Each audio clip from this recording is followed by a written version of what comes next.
If you've noticed your grocery bill has gone up a little lately, you're not alone. Prices up all across the board, and it's taking a toll on consumers' wallets. Fox 55's Kelsey Maddox tells us just how much these prices have gone up and how it's impacted one local food bank. Produce, meat, canned goods, everywhere you look, food is pricey. Specifically, the prices of beef and veal have increased by 16% in the past year, compared to produce, which only increased 2.8%.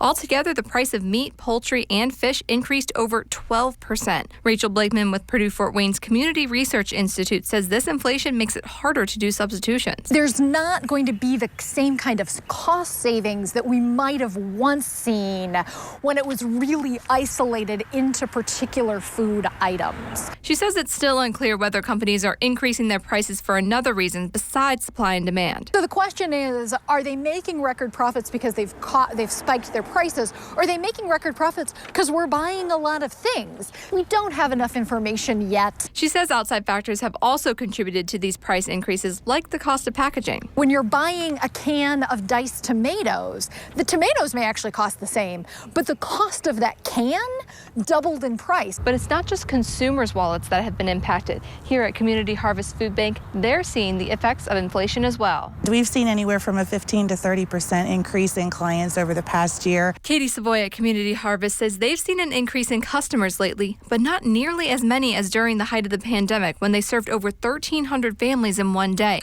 That number decreased over time. It's now around 600 families, but Savoy says it's slowly increasing again as inflation rates continue to rise. There's a lot of people that they might not have been food insecure before, but the rising prices have put the things they would normally buy out of reach. She says they'll continue to serve the community as long as there's a need. In Fort Wayne, I'm Kelsey Maddox, Fox 55 News.